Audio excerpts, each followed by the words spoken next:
Hello, welcome to the AfroCentric woman. This will likely be a short video.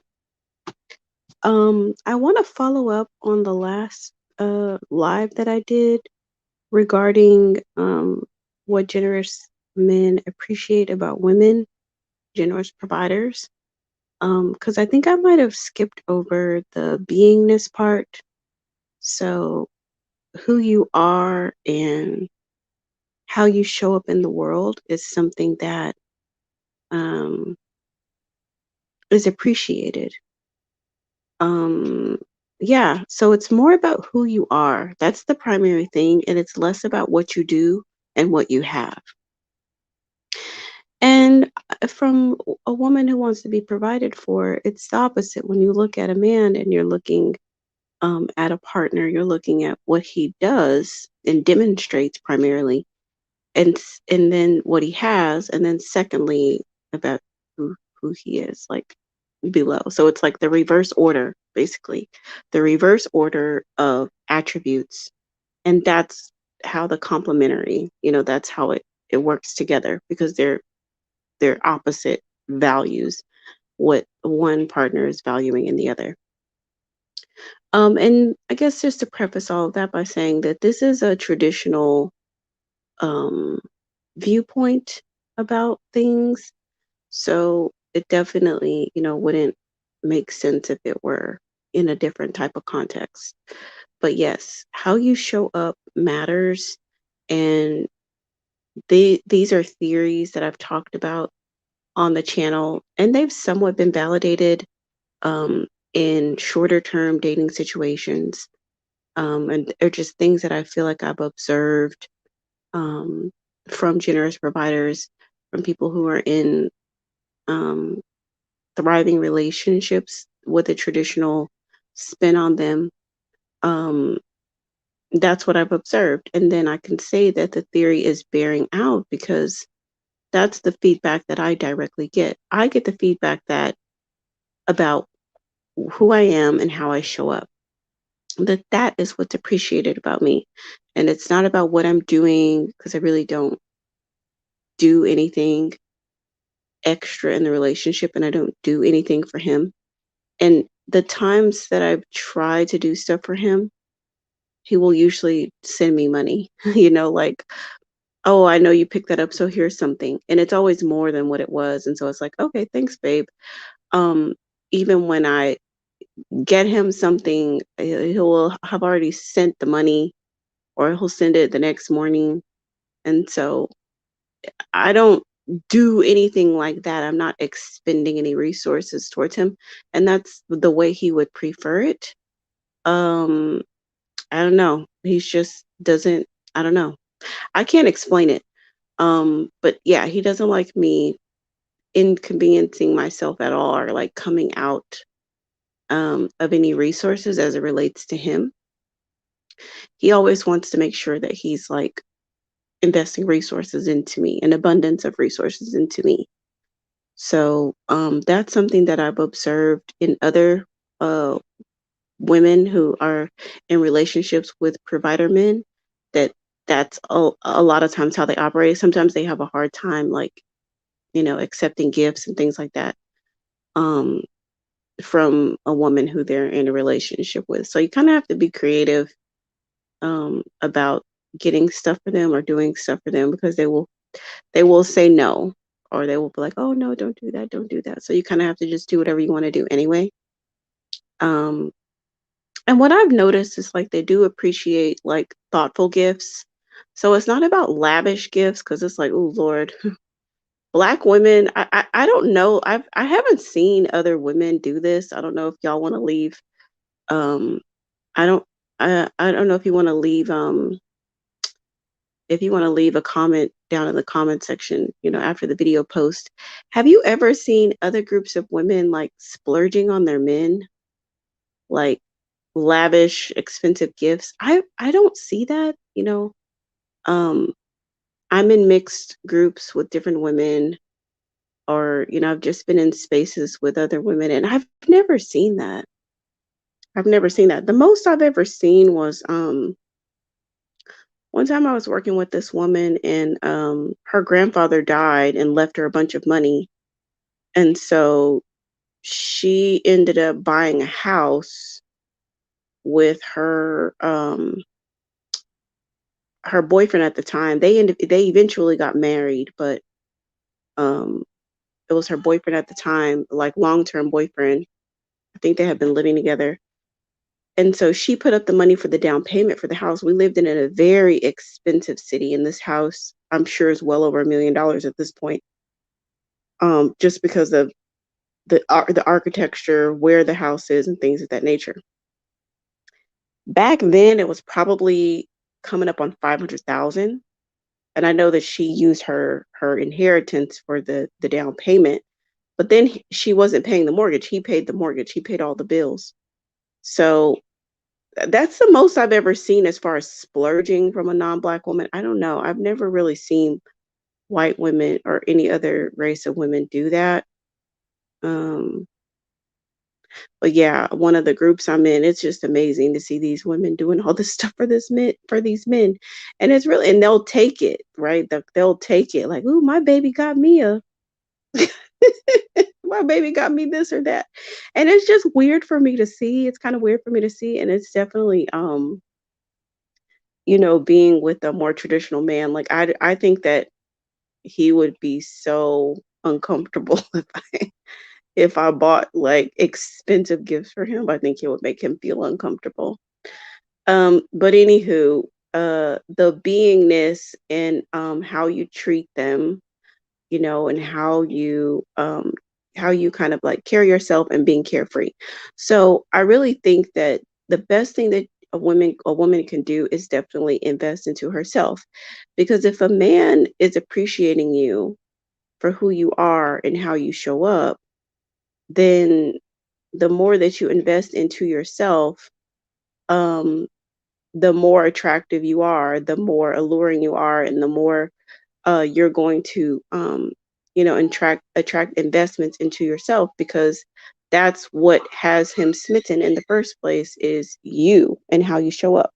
It's not about what you do. Can you protect his this, or can you do that for him, or it's not about that. And I think that that's definitely a mindset shift, because when I say stuff like, I was talking about, like, not being destitute or like desperate or in a like a financial bind, or being, and I was talking about in the context of being needy.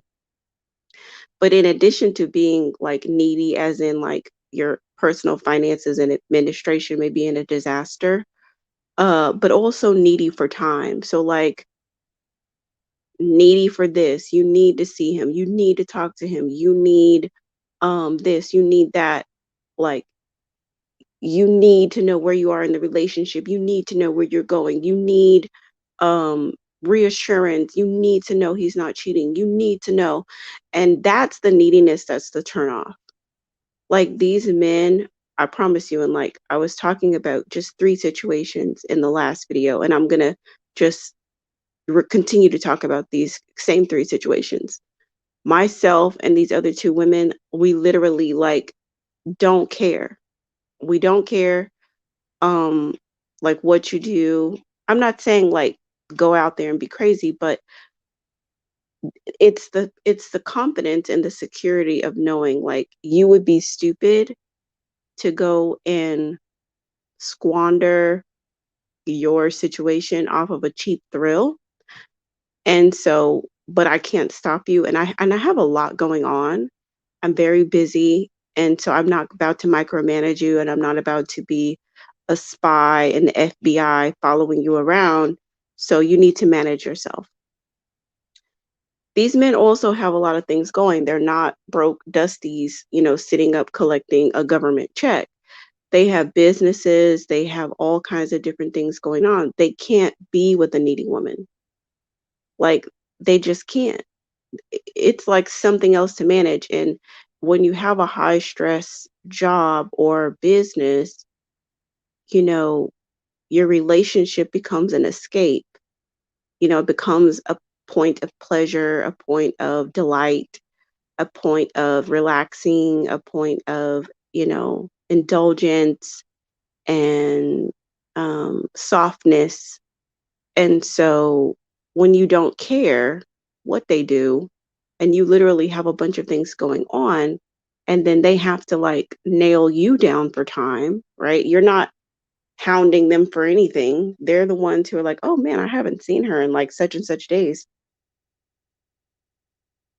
I'd like to see my girlfriend, or I'd like to see my wife, or I'd like to see this woman I'm interested in. You know, she's got a lot going on, so I better offer a really great date to entice her to spend time with me instead of whatever else she has going on. So that is the theme that I have seen. That is the theory that I had, and the theory is bearing out to be true. That these men do appreciate a woman who genuinely has things going on. I think earlier in my life, when I was trying to implement that, I was like faking the funk, like I was at home staring at the phone, like really not doing anything, but trying to look like I had something going on. And so I do think it still gives off that like desperate, needy energy. Whereas now I really truly don't have to do that. Like I just really honestly have a bunch of things going on. Or I just enjoy time with myself. The time that I spend with myself doesn't feel lonely. It doesn't feel isolated. I feel I like myself. I love myself.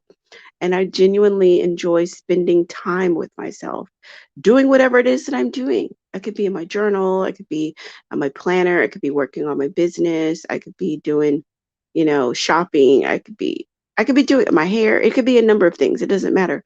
But the time that I have in solitude feels rejuvenating, it feels good. I don't feel lonely or that I'm waiting on my guy to call me and da da da da. Like I generally feel fulfilled. And so whatever we do, it feels like an add-on bonus to something great that's going on already. It doesn't feel like, you know, I don't know. It's just an inner security that's important to have. And when you have the security about yourself, you feel self-assured, you feel confident, those qualities are very attractive to other people, and especially um, from a potential provider man. Those qualities are very attractive. That is what I'm told.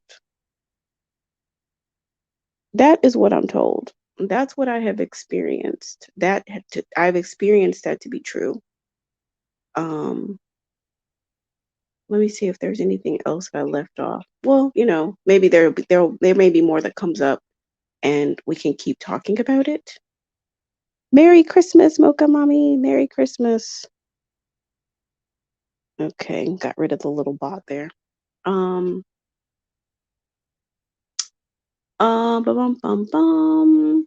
One thing that I can say, it's like for this particular age group of men who have been in long-term relationships or married, um, sometimes, I mean, it doesn't even take that much to delight them just because they've been with like mean Karens who've let themselves go. And so if you're just a sweet woman who keeps herself up, like that's all they need. Like it doesn't even take that much. It doesn't. All you have to do is just be sweet and keep yourself up, and they'll just be over the moon. They'll just be like over the freaking moon about every little thing, about every little detail about you. Um, it's the little things that are appreciated. So these types of men are not asking, what do you bring to the table? Because they really don't need anything from you like that. They don't need any assistance with bills. They don't need any type of help. They actually have a table, a house, and a bunch of other things, and they have enough for themselves and for you too. So they just want good company at the table. They just want good company, um, fun, being able to have conversations about a variety of things. And oh, and when all else fails, just laugh, and giggle and smile. That's one thing that I definitely get feedback on is just the smile and the laugh, and it just brightens up their day. Um, Now I want to backtrack to the feeling part too, that I was talking about in the last video, because I didn't say that to encourage women to make a man feel a certain way. Like, oh, it's about how you make him feel. So I need to make him feel good. I need to do. No, I'm not encouraging you to do anything. I'm just encouraging you to be and exist. And it's a numbers game. So you need to be and exist as yourself and continue to ascend on your own trajectory of ascension, you within yourself as a woman. There are going to be a variety of men who are going to look at you and want to experience some level of you. But everyone, of course, is not qualified to do that. And there's a difference between lust and being adored. There's a difference. Um, Lust can get you but so far. When I was talking about tricks and getting trinkets and getting like little things here and there, it's temporary, because if the primary motivation is lust, if you have standards, if you have like barriers that need to be crossed, if you have like boundaries and requirements and stuff like that, men who are primarily motivated by lust won't they won't stick around, and it'll be very clear that that is the primary motivation. um I'm not saying like, you know, you can still use that to your advantage. If someone's lusting after you, you can definitely use that to your advantage for a little while, you know, or a lot, or you know, I don't know, sometimes a long while. I have, you know, people from a year and several months ago still contacting me, you know, because I'm the one that got away. But you know, it only can get you but so far. You'll know the difference when you actually are with someone who cherishes you and adores you.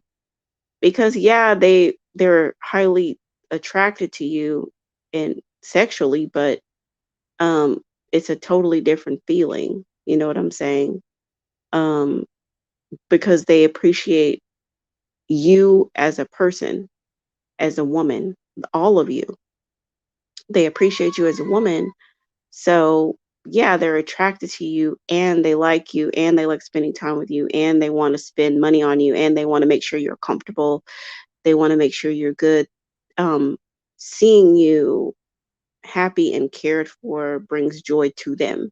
That's a different kind of feeling than, oh, you know, she has a hot body. I'll take her shopping and see if I can get something out of it. You know what I mean? It's just a different energy. It's a totally different energy. Merry Christmas, Pumpkin Patch. I don't know why all these bots got attracted to my channel,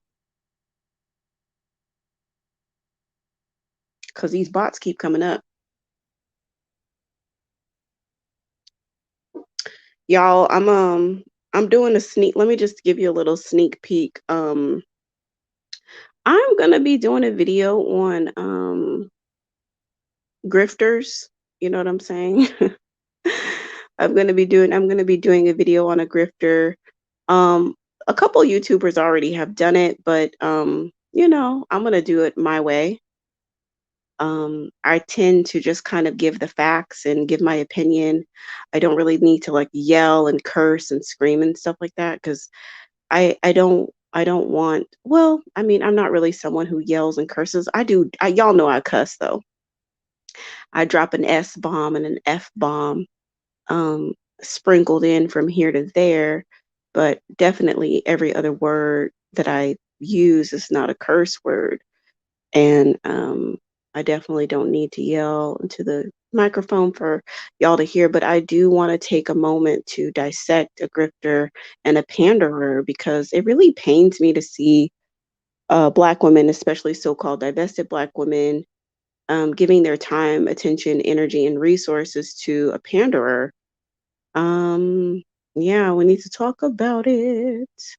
We need to talk about it, because I think that one of the directions that this panderer is going in if the women follow, if the women, don't take advice from an incel. Like it's, don't do that. I guess, eh, yeah, you know, um, if they were to follow that logic, it will lead them back into bondage. It will lead them back into dysfunctional relationships and low standards. An incel is never going to encourage you to have high standards and be selective about who you share your time, attention, and affection with. They're always going to be, moving the goalposts and um, encouraging you to level down, you know, and a lot of babble talk and a lot of word salad as well. But we'll get into it. We will get into all of it so that women can have a full understanding. Because I do see that some of my subscribers are going over there, which of course go wherever and all over. But at least for you know people that I would have, their ear, I want to make sure that they know what's going down the pipeline on that end. But anywho, back to the generous, back to the generous providers. I want to talk about like the whole notion of when I was talking about um, they value how you make them feel, and you know that is very much so. Like I said, and it's an internal um, reaction that they are having to you. And the only thing that you can do is to be you, be you because the man who appreciates you for who you are will will make it apparent. It will be very obvious and you won't feel confused. You won't feel like you don't know where you stand. You won't feel like you don't know how this man feels about you because they will make it abundantly clear and they will show you tangibly um, how you make them feel. And they'll take pride in investing into you, taking care of you. And also, you'll notice that it will not just be in relation to spending time with them, but just your life in general outside of them. They will also want you to be well outside of being with them you know. So when you're just getting to know someone and you don't really know, are they going to be a generous provider? Are they a temporary guy? Like what is their motivation? You really don't know. Then yeah, they're spending money for the time that you're entertaining them. So on a date or buying a dress for the date or something specifically for the date. Yes. But once they know that you're the object of their affection, like you are inspiring to them, making them feel a way, and they like it and they want to keep you around. Then they become concerned about your life outside of them. It's the difference between buying you groceries versus taking you out to dinner. Because there's plenty of guys that I know would take me to $400 dinner, but wouldn't give me $100 for groceries. They would feel taken advantage of or feel like, oh, why should I buy you groceries? I'm not involved with that. I'm not going to eat that food, even though it's $100 worth of groceries. But they would go out and spend $400 or $500 on dinner because they're being entertained. So the difference. Um, you'll notice the difference between how a man will kind of categorize you, and you can kind of categorize him.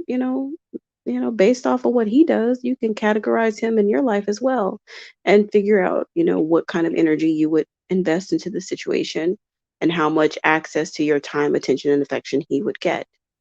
Um, it isn't anything that you can do. Like if you really like a guy, but he doesn't he's not cherishing you, he's not adoring you, he's not investing into you, he's not you know handling you a certain way. Because like when they really cherish you, they kind of handle you a certain way, like even if they are kind of a little bumbling, fumbling, like they just wouldn't handle you any type of way. You know what I'm saying? Um, if it's not mutual, you just have to let it go because there's nothing that you can do to make him um, feel those things. Either you got it or you don't. And that's the good thing about like how I find dating to be helpful or like less traumatic is to not invest your emotions until it is safe so that you don't come into those situations where you're falling and you think that the guy is the one, but you're not the one for him.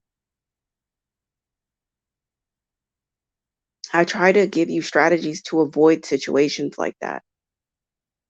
You don't want to get a situation where you're with the guy and you think he's the one, but he don't think you the one. And it doesn't even have to be like quote the one, but like a special one that he's gonna cherish.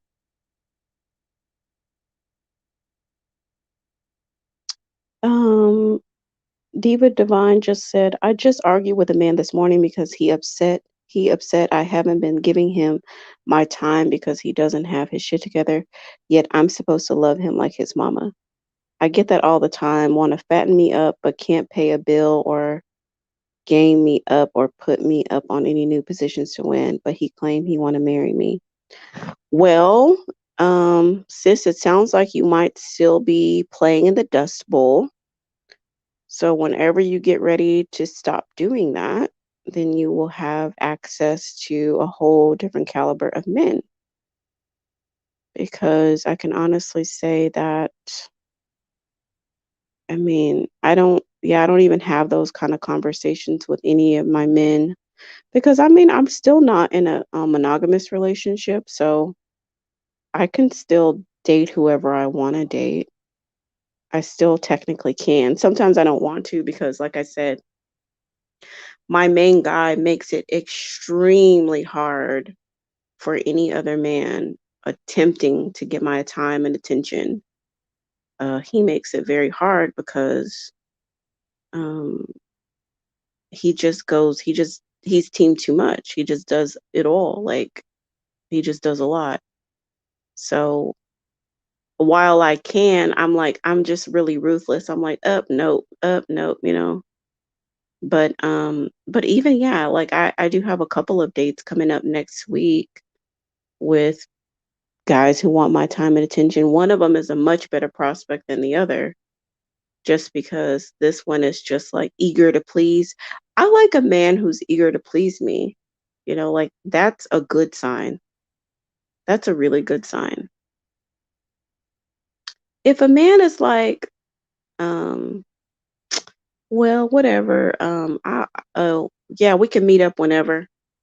What? What does that mean? We can meet up whenever.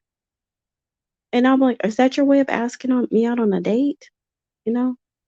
Oh yeah, I'm just saying. Okay, well, that's and it seems very frivolous, like, oh, Afrocentric woman, you're being too picky, you're so picky. Why are you like that? Give the guy a chance. He's just trying to get to know you. Oh, he's just awkward. That's fine. Listen, you can be awkward or maybe doesn't don't have the proper etiquette, but I'm not the woman for you because that type of low effort introduction, you know, it's not a winning combination. Now, the theory, okay, so I'm kind of like talking about theories that I've shared on the channel, and I can tell you about what has played out to be true. One theory that I said on the channel was that a man who starts off high and starts off with the best is going to be a good situation long term.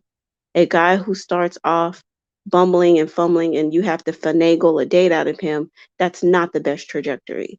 I can say that I have messages saved from a while ago when Teddy and I met.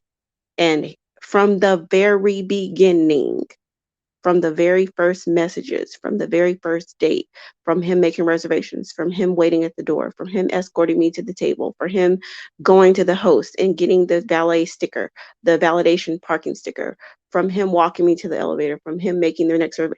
Every single thing, it already started off high. You see what I'm saying? It wasn't like, whatever, I might see you, I might not, whatever, I'm going to be here at happy hour. If you want to pass through, pass through. That's not how we started dating. We started off like, I would like to take you out. I think you're stunning. You're beautiful. Where would you like to go? What do you like to do? And everything started off from a high note. And so it has continued to be that. You know what I'm saying? Yeah, we can relax a little bit and kind of let our hair down because we have a rapport established. But that is why I encourage you ladies to kind of like weed out the low ball efforts and go towards the ones who are honoring you from the very beginning, trying to offer you the very best, trying to be very polite and cordial and handle you delicately, you know, handling you like you're a delicate flower and not just manhandling you, whatever, whatever. You know what I'm saying? That's what I've seen. And like talking to other women who are in similar situations or better situations or situations whereby they are with very generous, wealthy providers, it has been of a high standard from the very beginning. You know, they didn't upgrade from friends with benefits. They did not upgrade from um, oh, we're just kicking it, whatever. No, it was these men saw someone that they wanted to pursue. They pursued the woman and developed into a relationship, a traditional role relationship where the man is a provider, where the man is a provider, pretty much. What do you say to a man who says they want commitment before they invest in you? I say, hell no. What am I committing to? I follow a man's lead, and if you ain't leading, I'm not following. Those are tricks. Men who want um want to get something first, those are tricks. And they're not even good tricks because everybody knows that even if it was a transactional, you give the money first before you get the service. So they're not even good tricks. They're bad tricks. I would call them scammer tricks. They're scammers because any John knows you got to pay first. So why would you think that a regular woman, we're just regular schmegular women, why do you think that we're going to be any different than if you were out there purchasing something on the fair market? You got to pay first. Like any woman on the stroll is going to require for the money to be paid first and then she will render the service. Well, that's the same thing with regular women. You have to take her on the date first. You have to buy stuff first. You have to prove yourself and then you can get some time, attention and affection. So for me, I don't really deal with males like that because I'm very my block game is strong. I'm able to see through the bullshit. So a man like that would never even make it to having a conversation with me about anything because he's not even qualified to have a conversation with me. You know, every man that wants to engage with me doesn't even have the opportunity to, not even for arguing's sake, not even for anything's sake. So if a male has the mentality of, you need to do things before I invest in you, the conversation ended before it even started. It ended before it even started because I have videos on this about why it's you should never explain your worth to a man. I have a video on it. You can check it out. Never ever sit up to no man and tell him why you deserve this, you deserve that, he better do this, he better do that. Who does he think he is? He better invest into you. No. No, it doesn't. No. No, no, no, no, no, no, no. As a woman, you have to assess the guy every guy is not filthy rich. I've gotten gifts from middle class guys, whatever, it doesn't matter. You have to assess the guy and see what you think he's capable of. And also, what is he asking,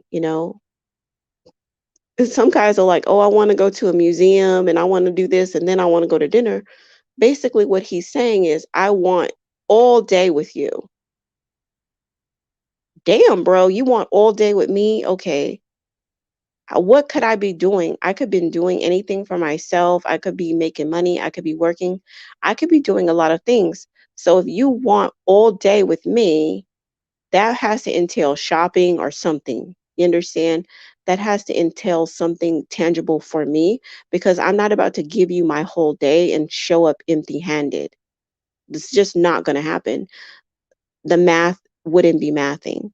So that means that we're about to drop my car off so my car can get detailed or something. Something has to be involved if you're trying to get my whole entire day.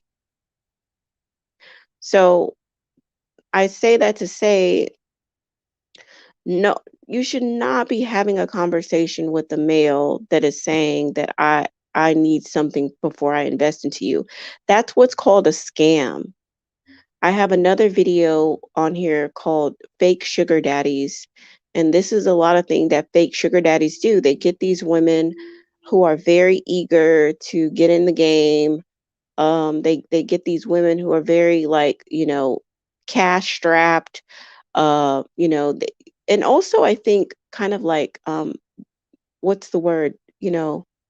Wowed or in awe of some of the gifts that some of the sugar babies post online, like, ooh, look at my Chanel bag, or ooh, look at, I'm in Dubai, ooh, look at me, I got some Louboutins, or ooh, look at me, I got these 50-inch bundles in my hair, my sugar daddy did it, oh, look at my BBL, ooh, look, my sugar daddy did it. And so these women get so excited and they go on these websites and then they meet these old broke ass dudes who say, "Oh, you want to be my sugar baby? Okay, well, I just need to audition you. I want to take you out. I want to take you home. I want you to prove to me that you're going to be a good sugar baby, and then we can talk about an allowance down the line." It's the same thing. It's the same thing, and these girls are naive and they don't know any better, and so they end up, giving away the goods and they don't have anything to show for it. So I'm saying all that to say you should never ever put yourself in a situation where a guy is asking you to do something before he's invested. This is the thing. When you're the prize, you sit on the pedestal or you sit on your queendom throne and you take applications. You evaluate a man who shows up. Hi, my name is John. Okay, hello John. What? I would like this from you. They always want something. I want this from you. I want that from you. I want loyalty from you. I want devotion. I want affection. I want intimacy. I want companionship. I want validation in society by having a beautiful woman. I want. Okay, John, you want these things. What are you offering? Well, my heart, I have abs, I'm 6'2". Okay, John, thank you for your application, but that doesn't qualify for the things that you want.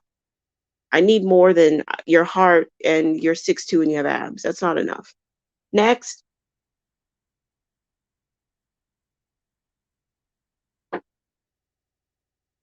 Hi, my name is Tommy. Hi, Tommy. What do you want? I want everything that I want those things. And okay, well, what do you have? Well, I have money. Okay. Are you generous? Yes. Okay. What else you have? I have this, I have that. Okay.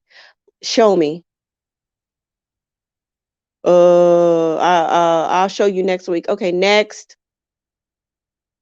Hi, my name is Carl. Hi, Carl. What do you want? I want all those things. Okay, what do you got? I have money. I have this. I have that. I'm generous. Okay, show me. Okay, here's some money. Okay, thank you, Carl. Come back next week with more, and we'll continue the conversation. Okay. Well, can I take you out? Yeah, I'll spend a little time with you because you've already shown me that you do have money and you're generous. A little bit of time. You have to keep showing me. You have to just continue to observe. That's what you're doing. It don't work like that to where you give it up and then you get it on the back end. That's stupid. We need to stop doing that as Black women. You need to get your business in order first. Get your business in order first. You need to allow them to show you that they have resources and they're generous before you give up the goods, before you give the intimacy, the companionship, the femininity, and all those things. That's the precious prize that you're keeping behind the glass door until the person proves themselves. So the conversation would be null and void of you showing me because then he's the prize. Now, is it inherently wrong for a man to be a prize? No, there are plenty of effeminate males. There are effeminate males out there who want to be the prize. I'm saying that I don't subscribe to that and I don't teach that on this channel. So if a woman would prefer to have an effeminate male who is the prize, there are other channels that could cater to that, or other books or resources that can show her how to be a 50-50 ride or die. You won't get that type of um, conversation on my channel.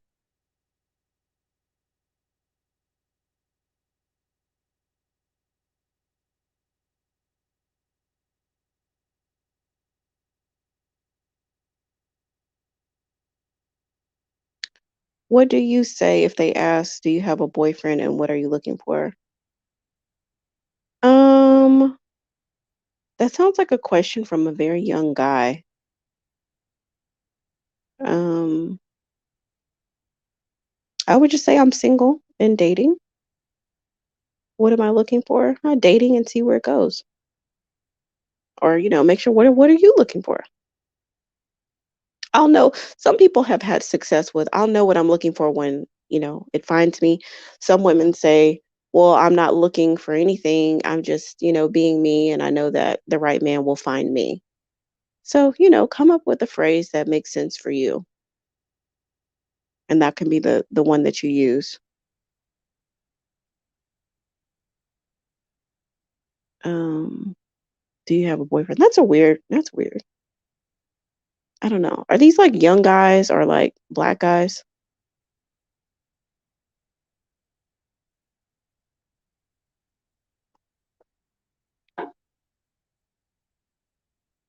'Cause I don't have any advice to succeed with Black men.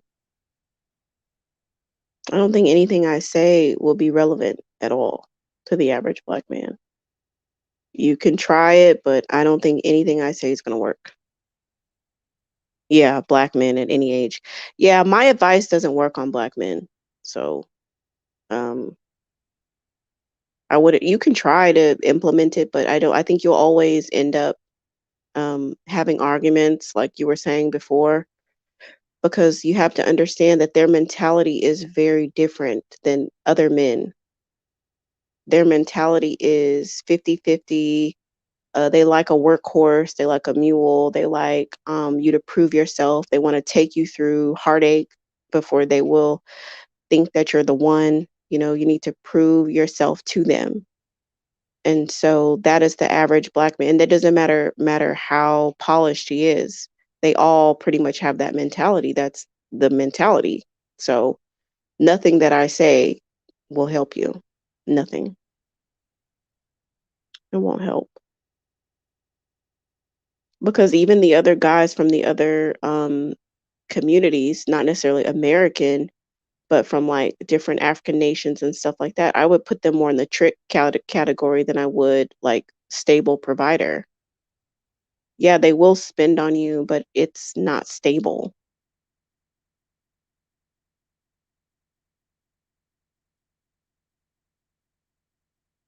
Yeah, yeah. This is something that I had a theory and it's come to be true.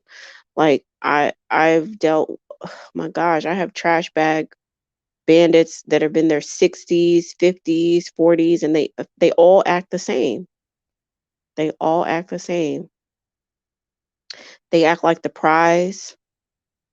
They act like they don't have to do anything besides show up with a penis. They don't think that they have to do anything for the woman. They don't think that they have to. Whereas other men feel like it's their obligation as a man to do certain things for their woman. They feel a sense of obligation. They feel a sense of duty to provide for their woman, to make sure she's comfortable. And they take joy in that. They don't feel like you owe them anything for doing those things. So that's why I say my advice does not work on Black men at all.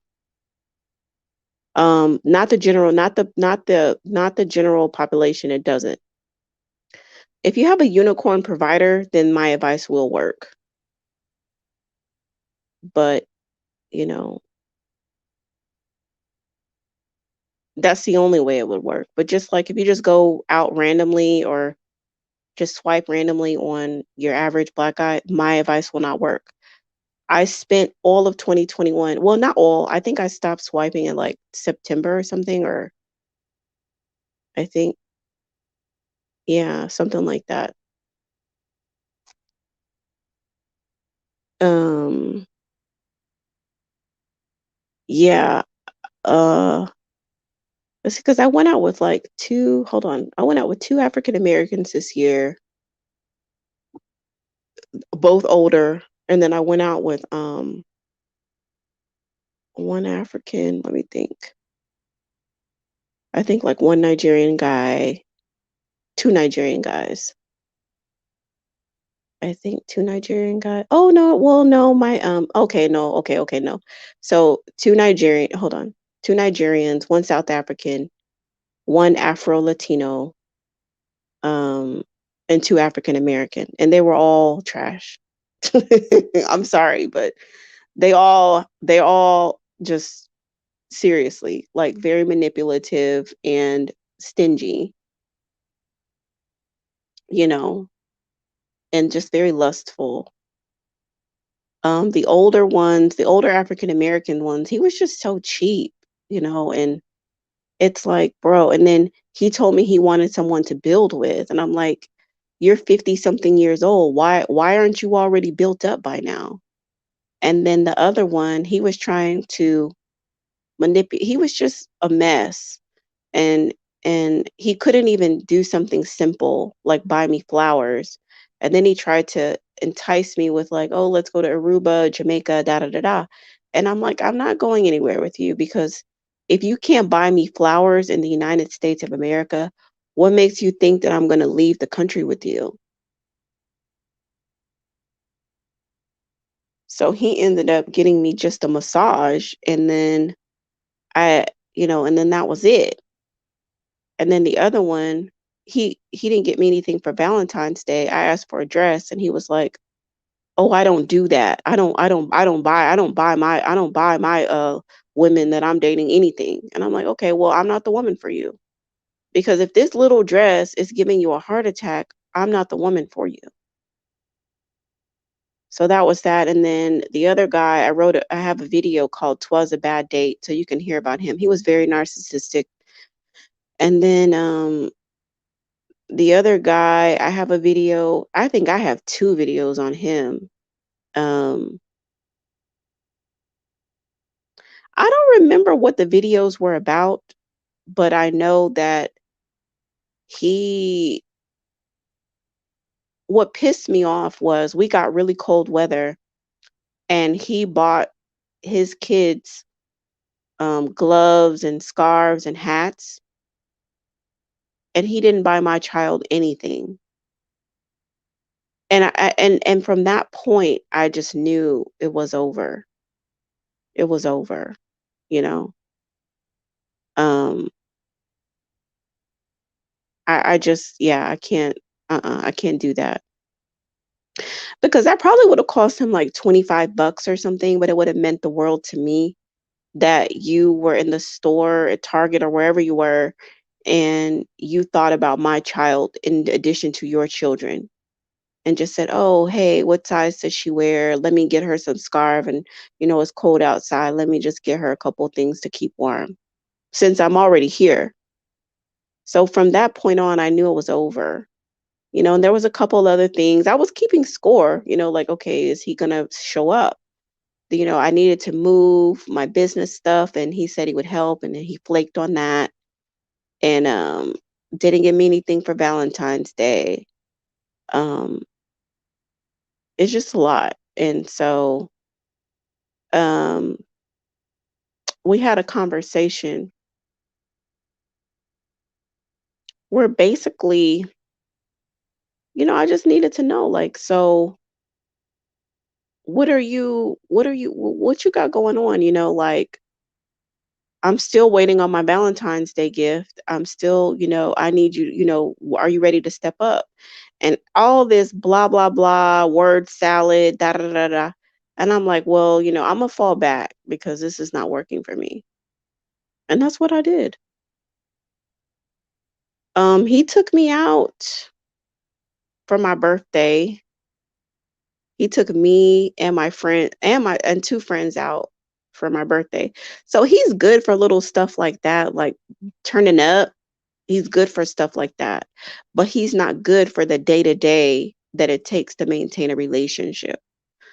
Showing me that you can be there not for the turn up, but for the regular family stuff. You know what I'm saying? Like kid stuff and business stuff and things like that. He wasn't reliable. So like, yeah, could I call him and be like, "Oh yeah, let's go out, let's turn up." Yeah, sure. He'll pay for everything, but he's not a good partner. You know what I'm saying? So, um that was that. And then it was like every single one I was swiping on was just trash, manipulative, just just trash. I don't know what I mean. I have Yeah, like I still owe you guys a video uh of all the screenshots I have. I have hundreds of screenshots of, effeminate guys and manosphere talking points and stuff like that. I have, and that's not like I have so many, I just stopped collecting them. That doesn't mean I still see them, but I just stopped collecting them because it's just too much of them saying like, "I'm an alpha man looking for a feminine woman." You're like, swipe left. You already know that's going to be a bunch of manosphere bullshit. You can already tell. Or, oh, I quote so much from Kevin Samuels and stuff like that. Like these guys that reveal themselves to you. You don't have to live in confusion. You don't have to live in confusion because everything's so clear. Everything's transparent. Everything is out there. So you can be very clear about what you're getting yourself into or what you're avoiding. Um, what I used to do and what I definitely discourage Black women from doing is stop trying to see the potential in guys. Stop fantasizing about what they could be and accept them for who they are. Stop fantasizing about who they could be and accept them for who they are. That is my wish. That's my prayer. That's my hope. That's my dream that Black women stop fantasizing about who they could be and accept them for who they are. And I think that that has a lot to do with this grifter that I'm about to talk about too. Black women are making the rain on the super chats because of who they want him to be, not because of who he is. He's already shown who he is consistently, and Black women don't want to accept it.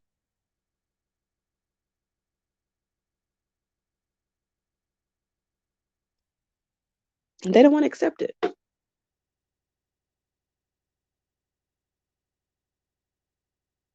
Would you ever go out with a quote unquote sugar daddy without seeing a picture first? No, hell no.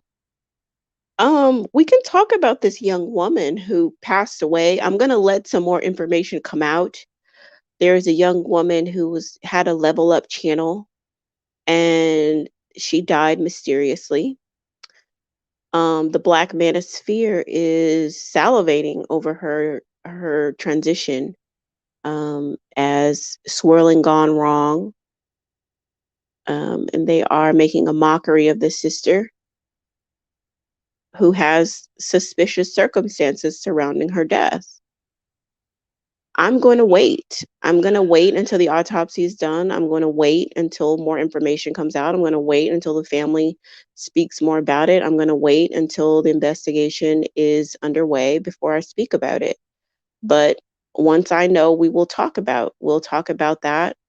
She's a beautiful 22-year-old woman who is gone. Um,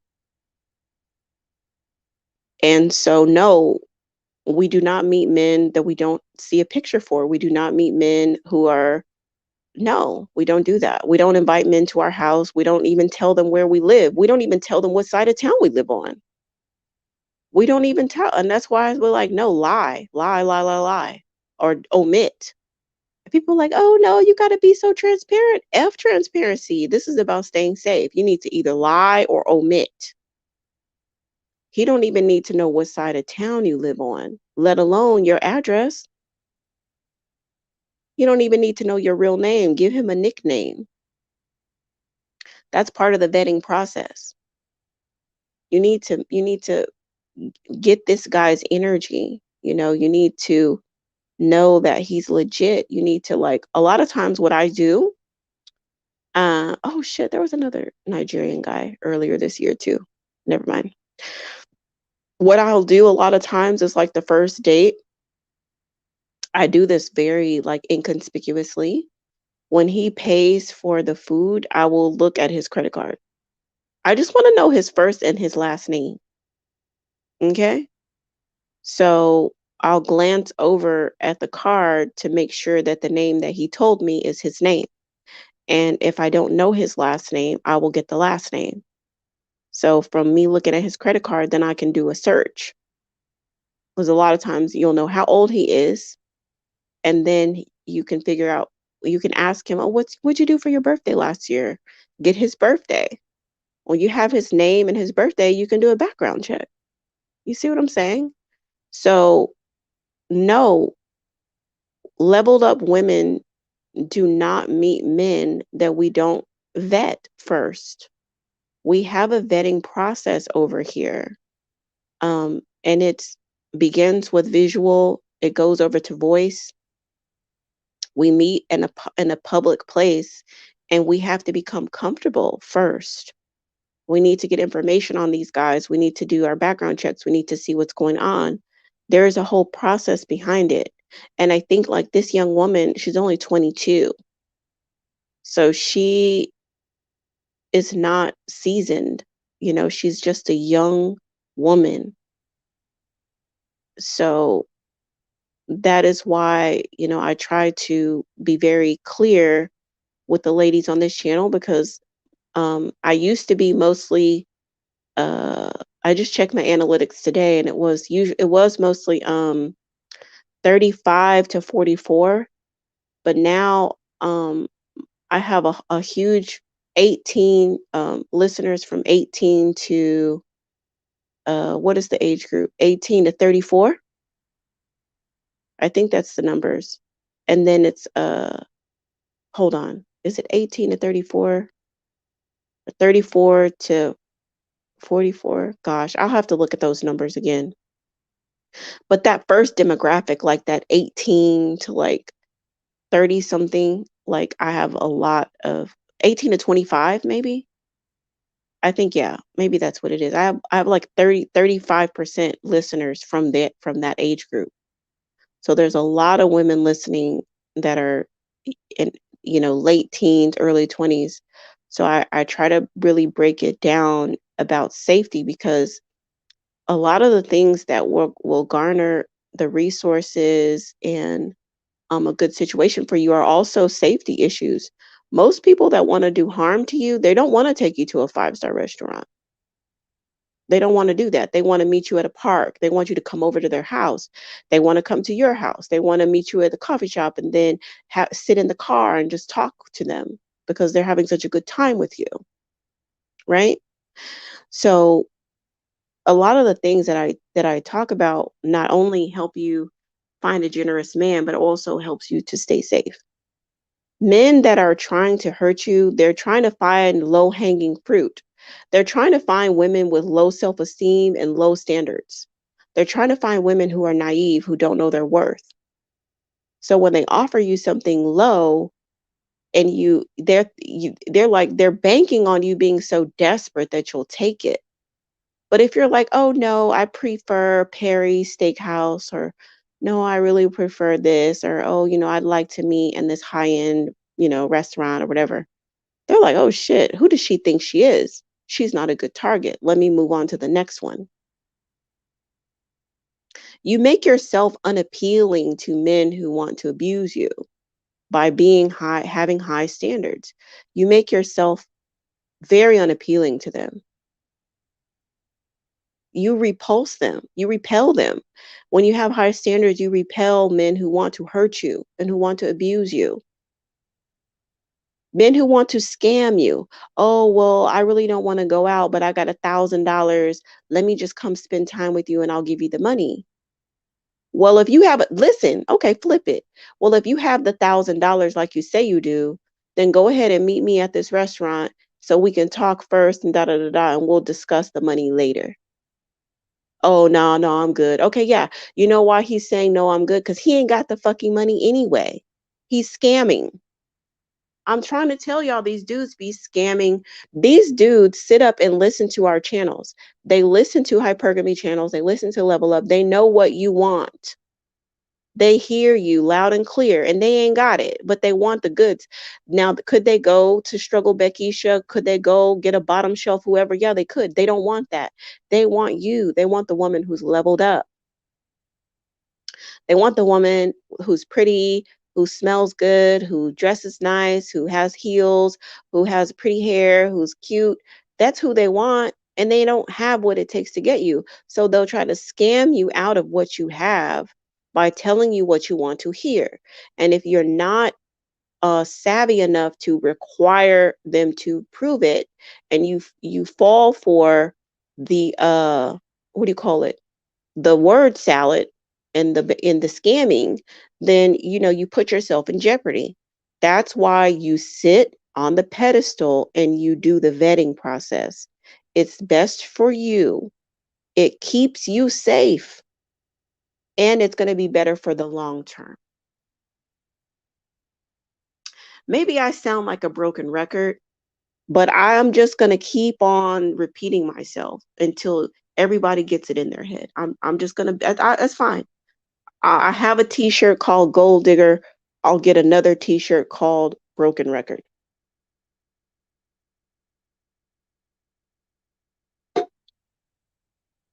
That's fine. I don't mind being a broken record.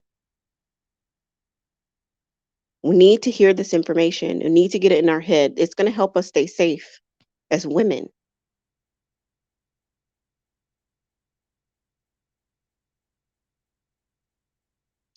That may be a stretch. He think your VD should do that.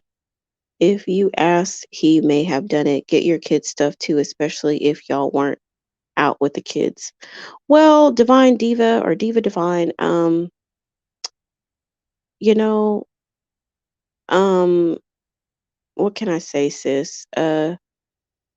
Once you deal with a certain caliber of man, your horizons will expand the way you see men. My man now, he called me the other day out the blue. He was like, "Babe, I already got your Christmas presents. What does your baby want for Christmas?" You know, and I told him. He's like, "Okay." He's our third date. He bought something for my daughter. He took me shopping on our third date, which he was the one who wanted to do it. And then I mentioned something for like the Crocs. I was like, "Oh yeah, she has Crocs and she likes that." He was like, "Oh, get one." He's like, "Oh, get two." Told the sales lady, "Oh, get two of those for my daughter." So, men who, and this is what I talked about in my last live, non-black men see children, they don't see children the way black men do. Black men see children as a burden and as it's not my responsibility. They don't have a it takes a village to raise a child. Black women do, but black men don't. Black men don't feel like it takes a village. They don't see any black child as deserving of provisions. they see it like, I don't want to be responsible for the children of this village. I don't even barely want to be responsible for my own. So if you only deal with black men, that's probably why you think that way. But when you deal with non-black men, they don't think like that. They think like, I love this woman and everything that comes with her. If it's the kids, then I love the kids. Whatever she needs, I she's not going to be she'll be better for me if the kids are good. And that's another vetting process for the women who are single mothers. It's not about ingratiating themselves in the child's life, because they shouldn't be pushing the envelope on meeting the child or interacting with the child.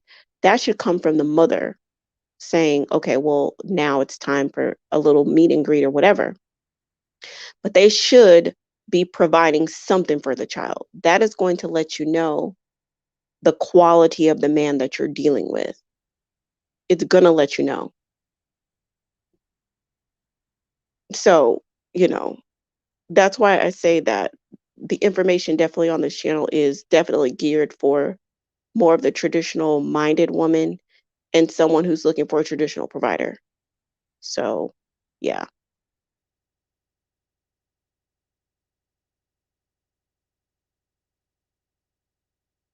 yeah, repetition is definitely key. Just definitely want to get this information out there. Okay, sis. Well, um, okay,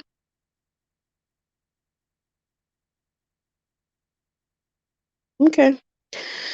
Anywho, yeah, I don't, one reason why I don't really harp a lot on like the race of any man is because I rather you have the skills than you focus on a color, a specific ethnicity, or a specific group of men, because the skills should be applied to every group of men, any man that comes at you. The vetting process, you should take them all through the vetting process. Now, there are little cultural nuances here and there, and once you kind of get familiar with one ethnicity or cultural group over the other, you might notice the nuances and things of that nature, like, oh, men from this country are like that, or men from this place are like that, or, you kind of understand a little bit more of the context. But nonetheless, it's going to be still some variation of your exact same vetting process. But unfortunately, especially American Black men, they have set themselves aside in some very peculiar ways. They have. They have literally set themselves aside in some very peculiar ways because of their mentality about family and about women and about relationships and about how they feel about themselves. You don't see that level of self hate in other groups of men.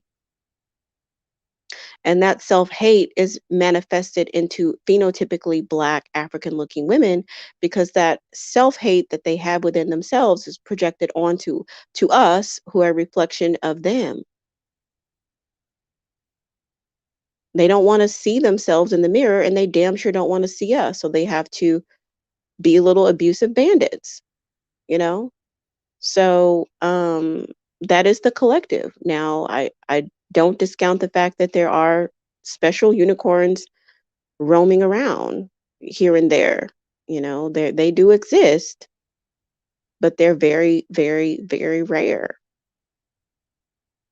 Very rare. Even some of the ones who are pandering to Black women online and calling out other bandits, if you listen to them long enough, they will tell you that you need to be 50-50. They'll tell you, oh, well, I have it so hard in the world. Oh, white supremacy. Oh, I'm so downtrodden. Oh, you need to work with me, build with me. And they will shame you for wanting provisions. Even the best ones, even the ones who pander, and try to be your friend and say, oh, yeah, girl, I'm against KS too. Uh-huh, we on the same page, girl. Oh, the manosphere is trash. Talk to them long enough. Talk to them long enough. And once you start talking about provisions, they're going to show you who they are. They're going to show you.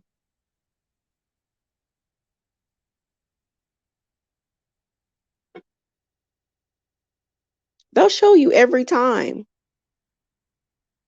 They'll show you every single time that they are not trying to provide for no woman and children. Okay?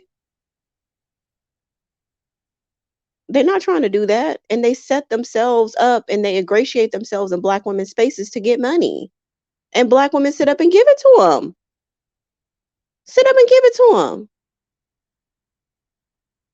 It's just like, what kind of self-respecting man is going to take some of these women are single mothers, some of them are students, you know, some of them are all in all kinds of economic, situations, and you set yourself up not to invest in black women, but to siphon resources from them.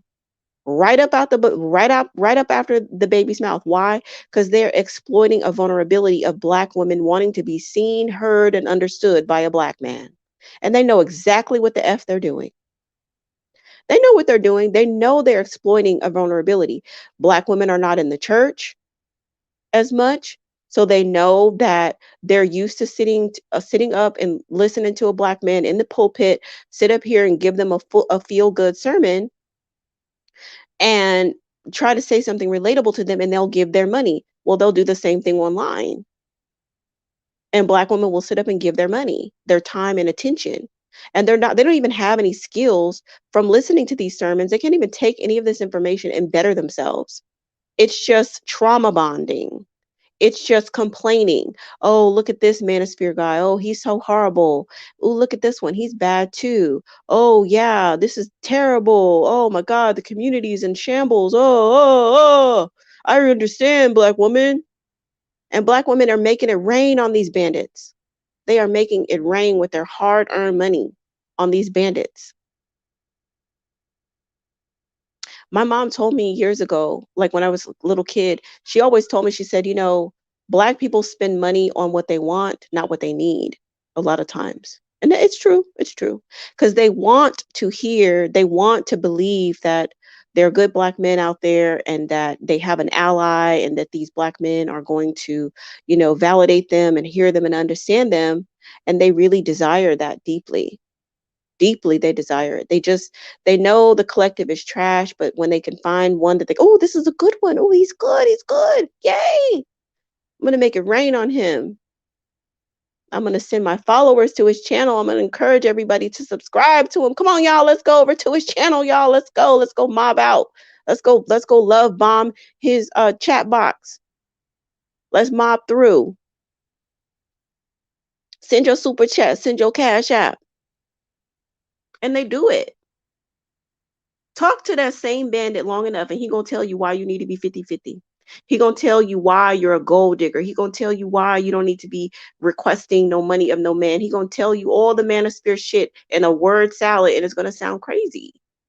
So no, I don't promote any like, oh, all this type of guy is a good one. Any that, oh, white zaddy is the savior. You ain't gonna never how many videos I have? 170 something videos. I don't know, something like that. Show me where I said why daddy is a savior. You ain't gonna never find it. It's not on here. I've never said that. That's not my philosophy. That's not how I work. But I am calling out the peculiar self-destructive nature of the collective of black men because it's so overwhelmingly in your face. It's impossible. You got to do some mental spiritual gymnastics to uh ignore the depravity of the collective of black males. And the longer that black women make excuses, well, not all, okay, well, then you're not going to give the opportunity for the collective to even get better because you are playing into the fantasy that they're kings with no kingdom. You're a part of the problem. You're part of the problem if you don't want to grapple with and accept the fact that the collective is in shambles and has been for hundreds of years. Hundreds of years.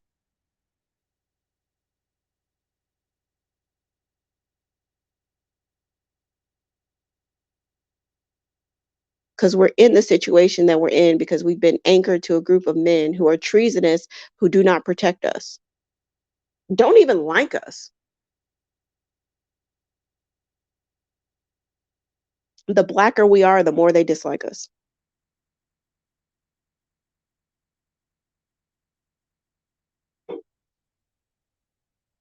The more we show up as a black person, the more they dislike us. Take every opportunity to disparage us. Even how sadistic they are.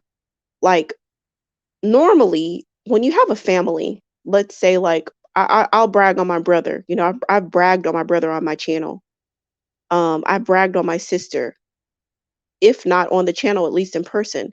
When my family wins, I feel like I'm winning. Like, oh, my cousin just got this, or they got a second home, or oh, they got a boat, or oh, I feel a sense of pride when my family wins, even my friend circle, because I love them. I truly love them. And I feel like whenever they win, I win. There's some part of me that wins. Black men don't see us as family. They don't see us as a part of them. They see us as adversaries.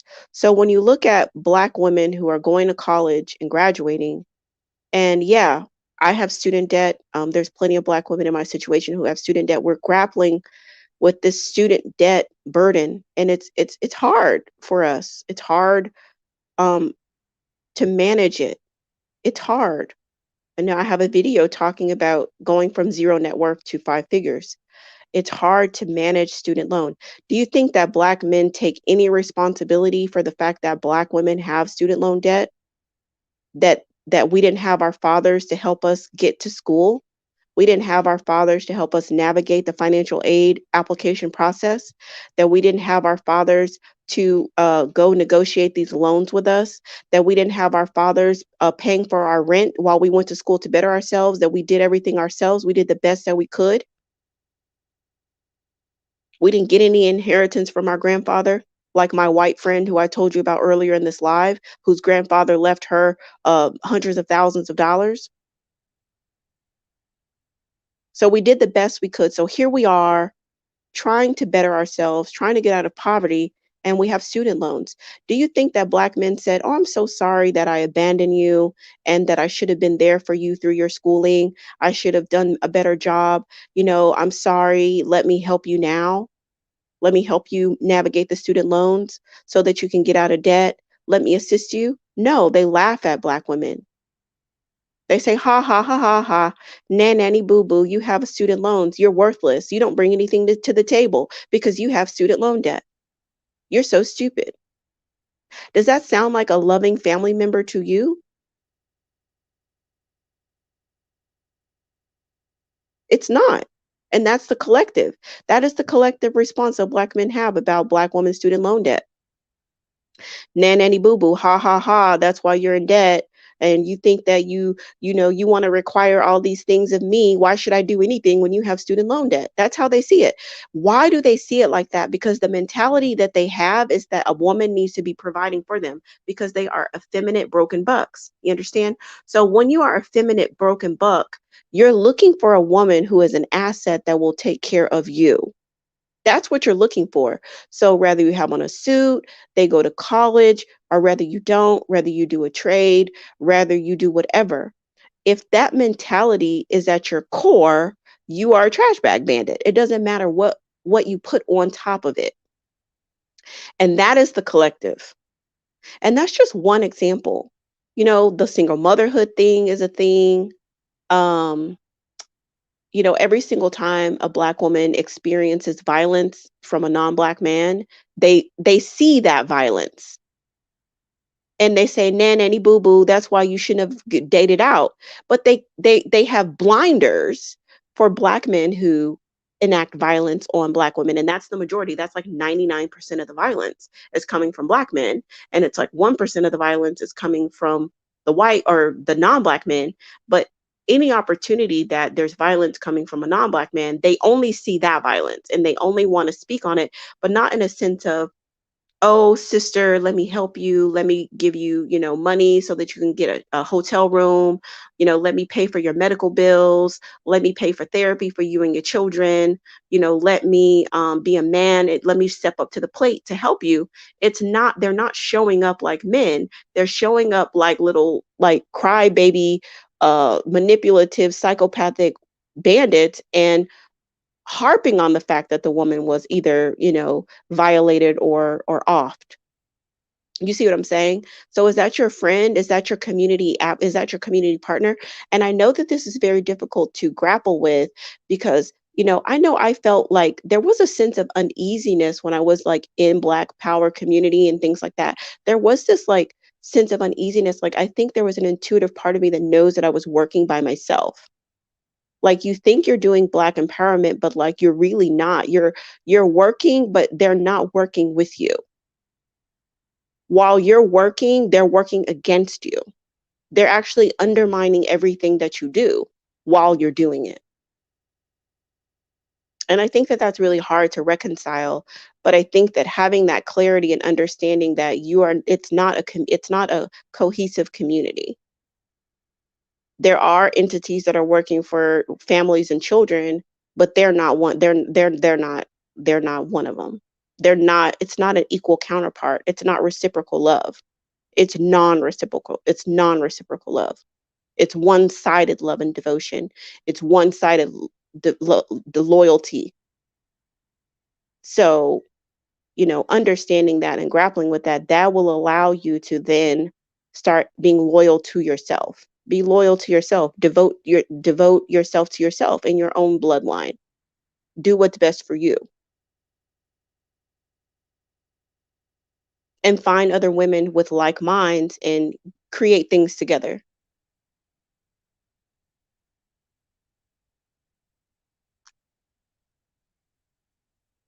My vetting process for Black men is very, strict because like if the collective is a trash bag bandit, you would have to do a lot over a long period of time to prove to me that you're not. I would just assume that you are immediately. I would just assume you are, and you would have to prove that you're not. Most of them don't even want to prove themselves. They feel like I'm the prize. I'm so special. I shouldn't have to prove myself to a woman. They don't even want to demonstrate. They don't even want to show who they are. They don't even want to show who they are. They just think that showing up and having a penis is enough. It's enough. That's all I got to do. Other men understand that they have to demonstrate. They have to show and prove. They don't shy away from challenge. They don't shy away um providing and proving themselves. They take it on as a challenge and they try. They actually strive to gain a woman's loyalty. They know that it's not a given. They know that. It's not a given that this woman's going to be devoted to me. It's not a given that this woman's going to be loyal to me.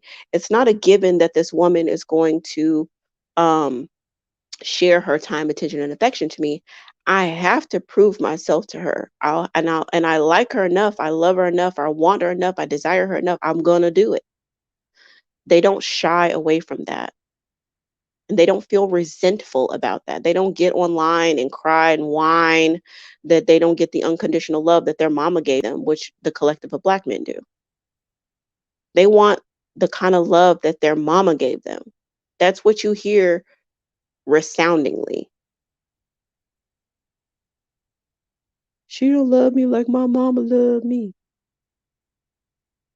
And it doesn't work like that. That's not the real world. Like, I'm telling you, they live in a fantasy that's not real. It's only real in their world, but if you step out of that dysfunction, it doesn't translate over. Nobody else is doing that like that. As a collective, like you see individual abusive cases in other communities, but they're kind of like isolated events. It's not like 90% of the situations are like that. You'll see some of those dynamics on a case by case basis. But when you come over to our community, you see most of them are dysfunctional with a few healthy ones. Most is dysfunctional with a few healthy ones. When you look at other communities, it's, most of them are healthy with a few dysfunctional ones. It's the reverse over here.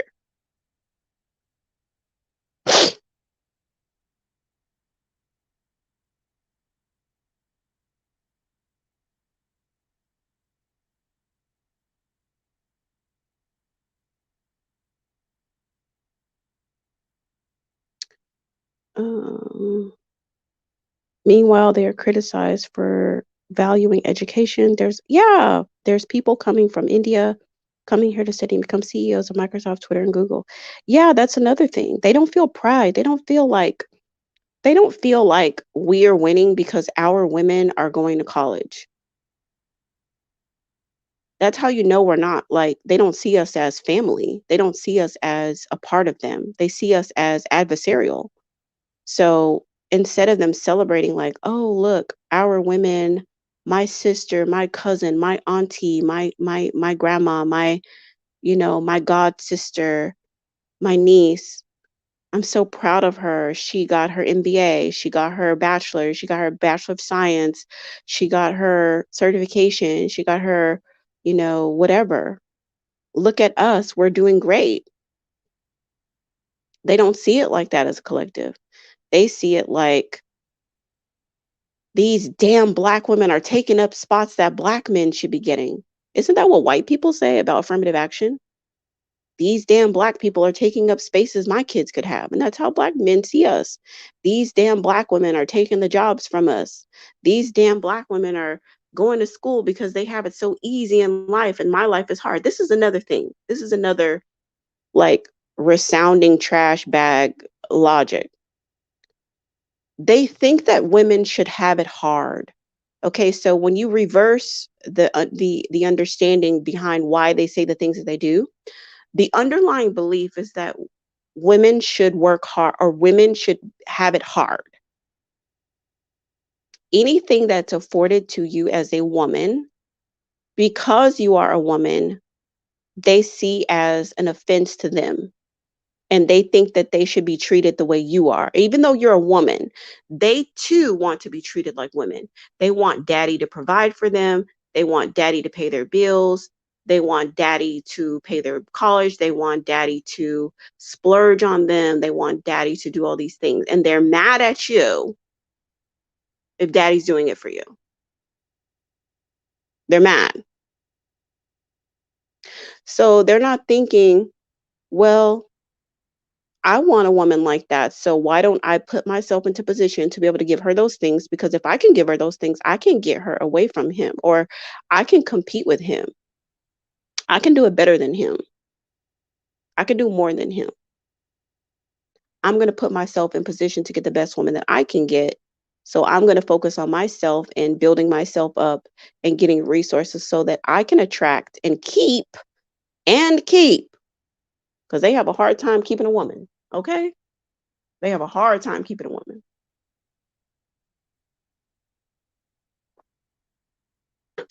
They don't think, let me do what I can do to attract and maintain the woman I desire.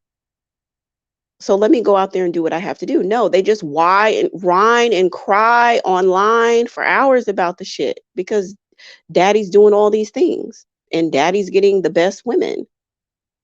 I mean, it's been like, okay, so one of these guys, actually it was like two, but one that I can remember, I had went out with this Nigerian guy and he took me. The first was like it was like a five-star seafood house, and I don't think he said anything on that date. But the second date, we went to a steakhouse, and there was a older man in there, like an older. There was like actually a couple of older men in there with younger women. There was like an older man in there with like a Latina looking woman, and there was an older man in there with a really beautiful dark skinned black woman. Oh, no, no, there was another date. Okay, so let me finish this one. I'll tell you that one. So he says to me, so do you think that he's a sugar daddy? Do you think like, why you think they're with him? Like, this guy was so curious about this because that's something that bothers them. It bothers them that at some point in time, resources are going to resources are going to dictate what type of woman you can have. And that bothers them to their core because as they start to age, and women start to get smarter, women start to like prioritize different things. They're not just like, oh, he's ripped, oh, he's cute, oh, I'll sleep with him. And they're like, oh, what do you have? I don't really want to sleep with you. You ain't got shit.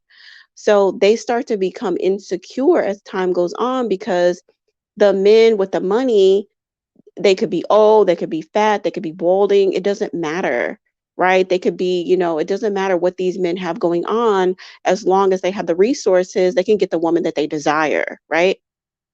That bothers them. That makes them shiver to their core because as the man with the money, as his options begin to expand and he is able to keep and maintain a woman of his desire, the man who's aging, who is broke, his options begin to go down, right? He isn't able to, when you're 20, you can sleep with a 20-year-old who's stupid. She's just as stupid as you are. You can do that. She don't know no better, so you can get the 20-year-old, you can get the woman your own age, and that works for a while. But then when you start to get in your 30s, women are like, well, what you got though? Like women, mid 20s and up, they're like, okay, well, I got my first job out of college and I'm doing this and I'm doing that. Like, what are you doing? And they're all they're offering is just, pain and heartache. And you're like, no, no, thank you. So as they get older, they don't have and they begin to be resentful of other men who have money and are able to attract and keep the woman that they desire. That bothers them. And I've seen that. There was another guy that I went out on a date with. I think I recorded a video. I think I recorded a story time about him as well. He was actually of Jamaican descent. I don't know if that was 2020 or 2021. Let me think. Actually, it was 2020. I remember because he wanted to take me out for New Year's, but he didn't offer to buy me a dress. He was just real dusty and he was derelict and he was talking about a bunch of like um he was manosphere. He was manosphere. I could tell. So I only met him once and never again, and I ended up blocking him. But when I met him, we met at this like high-end restaurant bar, and there was a man with three beautiful women at his table. You could tell he was a high roller. You could tell that he was probably paying those ladies for their time, or at least, you know what I'm saying, just making it very lucrative for them to be in his company. It was a black woman. I think it was two black women and maybe like the Persian woman or something, someone from that region. And, the guy was much older. You could tell by the way he dressed and the way he carried himself, he was definitely a high roller. And this guy, like, I saw them, but I mean, like, I see that kind of stuff all the time because of the environment I'm in. So it's like, I don't care what people do. Like, I'm focused on myself.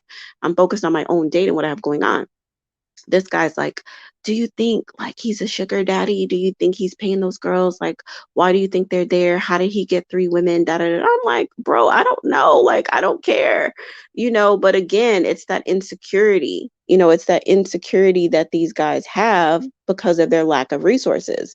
And they spend so much time obsessing over what the next man has that they're not investing into themselves. They're not like, well, how can I get resources for myself? What can I do? I want money. I want the woman. I want the car. I want the house. And they're not investing into themselves. They're just sitting, being resentful of not only the man that's doing it, but they're too cowardly to confront the man. So they got all the smoke for the woman, and they damn sure have all the smoke for the black woman. They damn sure. So they're all that vitriol and anger and jealousy and envy that they have towards that white man, that high roller. They don't have the courage to confront him. They don't have the tenacity and the fortitude to build themselves up to what that high roller has. So instead, they take all that resentment and they hurl it onto the black woman. The black woman who's in the environment, getting the resources invested into herself because she's pretty and because whatever the reason, whatever way she's over there getting whatever she's getting what she's getting because she can do it. Okay.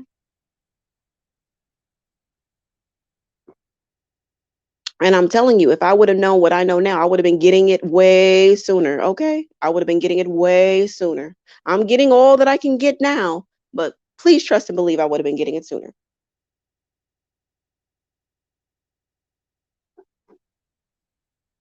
So that is what I have observed on dates of mine, literally obsessed with what other men are doing. They are highly insecure about dwindling resources and about the tables turning as they begin to age, as they begin to bald, as they begin, their peen doesn't really work that well after the age of 35. If that starts to go down, everything starts to go down. And if they don't have the resources to compete with other men, they've just become more and more uh, angry birds. These men on these 6-hour lives complaining about modern women, do you think that they could be investing or, selling something online or, cutting grass or doing anything to help themselves economically? Hell, they could build a house brick by brick. They could buy some land and, pour some concrete and make a foundation and build a house brick by brick. Maybe it would take them, I don't know, a year or two to build a house, but instead they're inside their mom's basement online, complaining and whining and crying about modern women, and that's the same time that they could be literally pouring a foundation and building a house brick by brick and just purchasing products for the house a little bit at a time. Every time you get your little paycheck, buy some bricks, buy some, PVC pipe, buy some wiring, you could literally go online and get some architectural designs and literally build a house. And the same time that you're whining and crying about what somebody builds to the table, you could be building a table. I say all that to say that that is the collective mentality. Okay. That is the collective mentality that they have. And so, therefore, it does not make sense to sit up there and try to negotiate with that. You would be a fool to do that. Unless, well, if you like to waste your time, go for it. Go for it. Clarity and truth and transparency and pulling the wool and exposing the scam is the key. It's been a scam that's been run on Black women, multi-generational scam. The Black love scam, the Black power scam, the civil rights scam. It's all been a scam. You guys weren't even marching for the same thing. We weren't even marching for the same thing.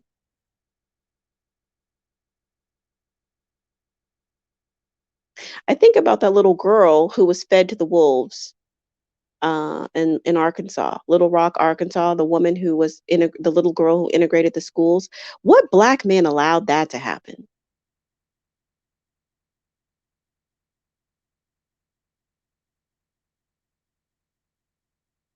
But that's how they see us. They would throw us to the wolves. And even talking to some of my aunts, some of my aunts integrated the schools where I lived, and they were bused across town. And these women are really mentally messed up. Especially one of my aunts, she's mentally messed up. And I don't deal with her because of that, but like, you know, I just listening to her stories about getting bused from her all Black neighborhood all the way across town to integrate the school in the 60s. I just wonder, like, what kind of trauma do these baby boomer women have from having integrated these schools? Hold on, y'all.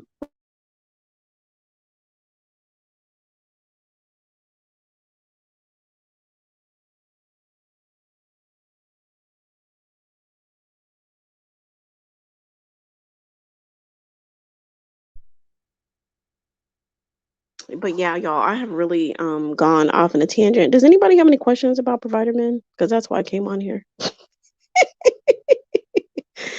Oh my gosh. Yeah, Black male homelessness. It's a sad situation on Christmas morning. Yeah, it is.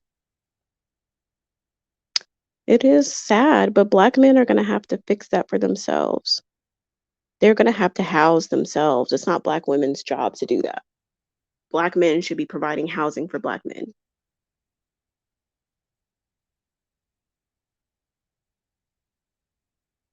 And they'll bitch and complain about that too. Oh, there's all these houses for battered women and children, but what about the men? It's like, what kind of bitch made fucking comment is that?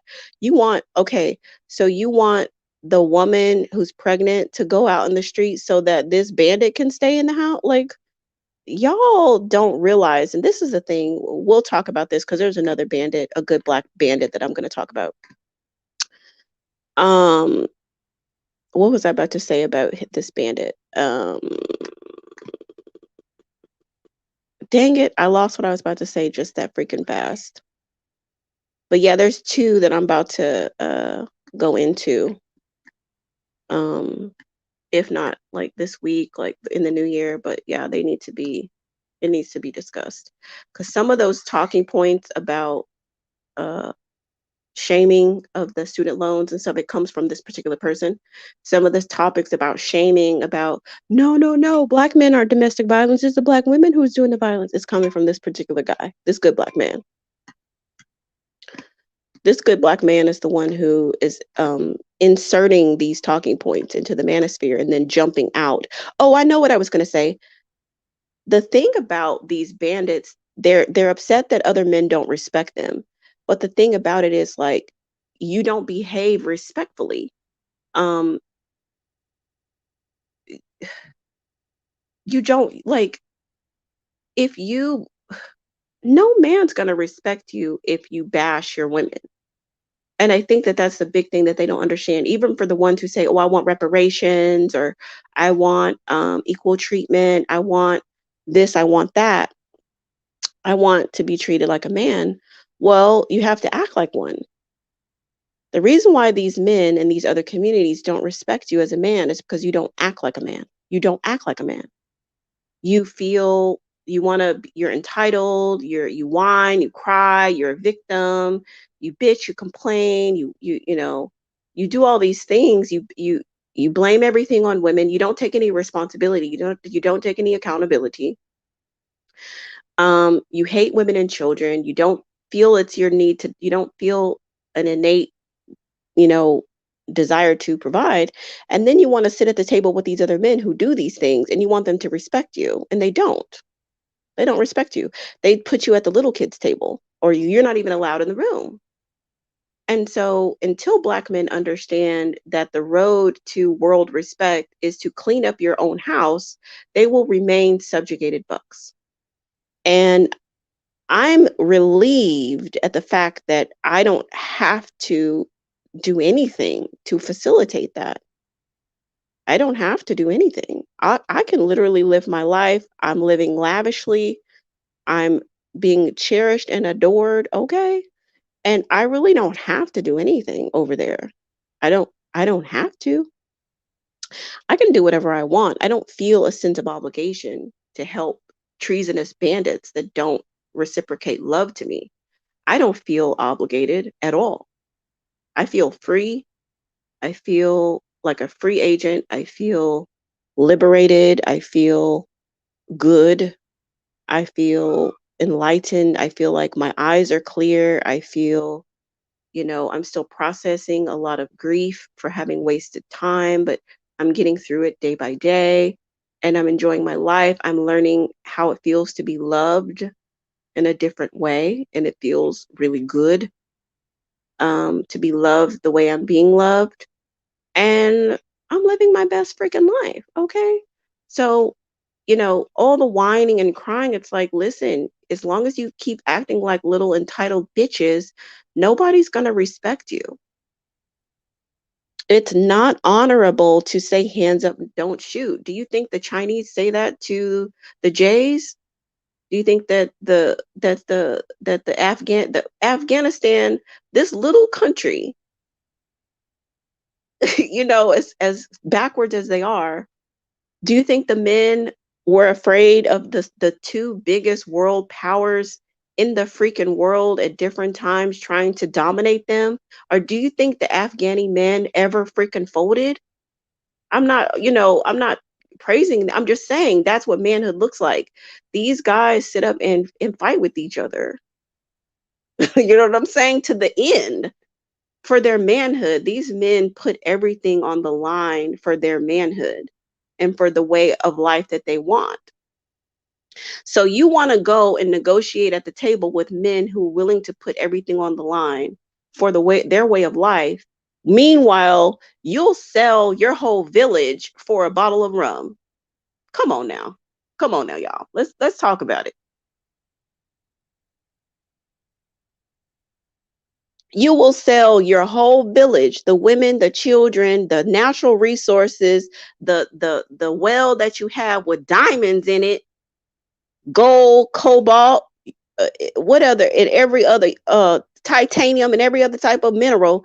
You'll sell the whole village for a bottle of rum and a bag of weed.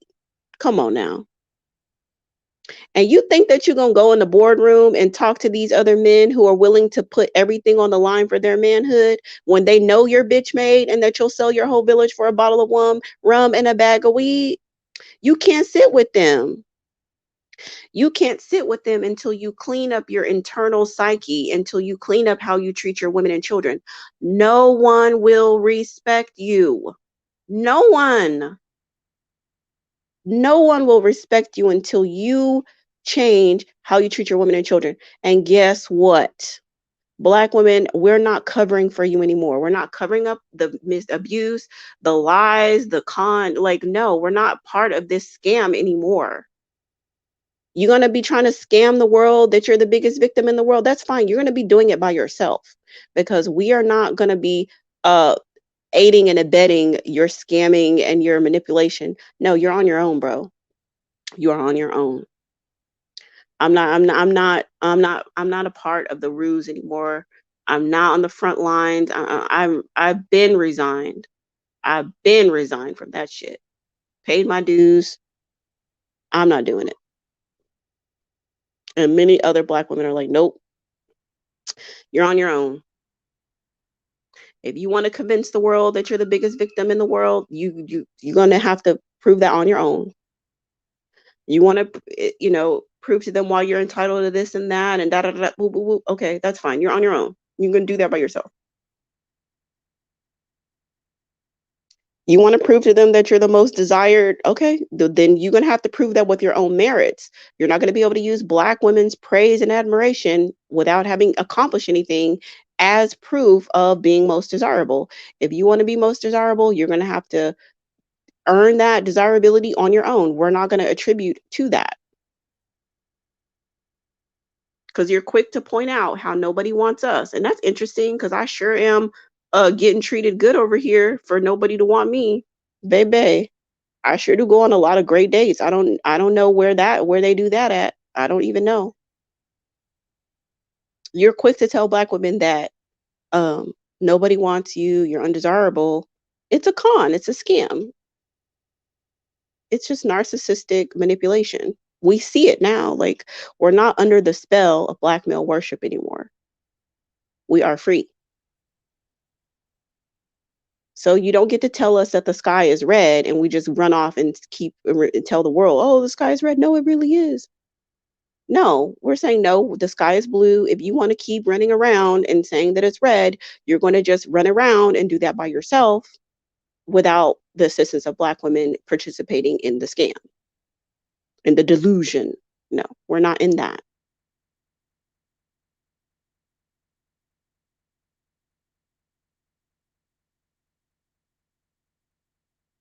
Yeah. I'm just reading through I'm sitting here looking at my children's playing with their Christmas toys and my husband getting down on the floor playing with them. I couldn't be happier. Black women need to know they deserve much better. Yeah, that's great. Ooh, do you talk about fine dining? Do you have a channel? Because if you do, I'm going to subscribe. Yes, I think that that's a great way to wrap it up. This is beautiful. Black women need to know that they deserve better. Yeah, because I have some women coming over my channel that have like one foot in and one foot out. They desire more, but they don't they still feel uncomfortable with a lot of the things that I'm saying. So, I hope that it sinks in a little bit at a time, especially with some of my tactics. Black women are very leery of receiving money and receiving resources, receiving treatment, they're very leery of that, and that's why I recorded a series on how to receive, because I know that Black women have a lot of internal work around opening themselves up to receive. So that way, what you say and what you feel on the inside and how you're able to show up and how you're able to maneuver, it can all be in alignment. It can all be in alignment. And the more we clean up and do that internal work, the more everything can be in alignment. So that way, Black women can shift from, I don't want this, I don't want that, I don't like this, I don't like that, I can't stand this, I can't stand that, I hate this, I hate that. I'm divesting from this, I'm divesting from that, I'm divesting from that, and move into a space of, I desire this, I want this is what I have, and this is what I am investing. That's, you know, for some women, that's like the next step, to be crystal clear about what you want and focus more on what you want and less on what you don't want. Focus more on putting yourself in a position to get what it is that you want, and especially if you want a generous provider. And like, I know everybody doesn't want that. Some people are fine with like someone on their same level and whatever. That's fine, because some of the stuff will still work for that too. But this specifically for the ones who want a generous provider. So if you do desire that, like, how can you put yourself in a position to invest into yourself to attract that what you want? And how do you put yourself in a position to where you have the fortitude to reject lowball offers that don't meet your standards? And how do you put yourself in a position to create standards that work for you, that are in alignment with the lifestyle that you want? Because I'll hear women say, "Oh, that's such a beautiful oh, you went on a five-star restaurant. Oh, you went this. Oh, you have such a lovely bag." Or, "Oh, your husband took you da da da da on a cruise, or, on a trip. I want that too." And then the same woman will tell you, "Well, I don't care about money." You're like, "Okay, Sheila, make it make sense, honey. How do you think that you're going to get those things and at the same time say, I don't I don't value money. Oh, I'm not a gold digger. Oh, I look at other things. What about emotional connection? What about all these things?" It's like, girl, that's not how you get to the bag. That's not how you get into the position that these women are in. These women didn't get into the position valuing emotional connection. That comes later down the line. But you're contradicting yourself, because you're not comfortable with resources, you're not comfortable with money, you're not comfortable with receiving, you're not comfortable with seeing other women receiving, other women living lavishly, because you still haven't reconciled in yourself. So you're seeing these things, you want these things, but the way to get it, you have to embrace the path, you have to embrace the journey. You don't date a dusty and then end up in a mansion. That's not how life works. You don't go back and forth with Tyrone and go back and forth and keep reverting back to your baby daddy and keep going back to old people from the neighborhood and going back to men you dated in high school and going to the club and dealing with all this dust and think that you're going to astral project yourself into a lavish lifestyle, living in a good life, and like the dusty's going to, like, I don't know. It don't work like that. There's a trajectory to get to the place that you think you want to be. And then I guess you have to really ask yourself, is that really where you want to be? Is it really? Like, be honest with yourself. Do you really want to live this type of lifestyle? Do you? Do you really want a generous provider? Honestly, be honest with yourself. Is that really what you want?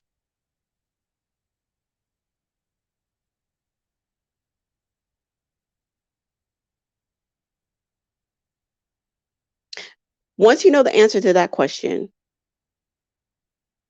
your environment, your actions, your thoughts, your language, and all things will be in alignment with what you say you want. Because if you're saying you want one thing, but then things aren't lining up, then you might not either want that thing, or you need to clean up everything else to get there. Something's got to give. Something's got to give.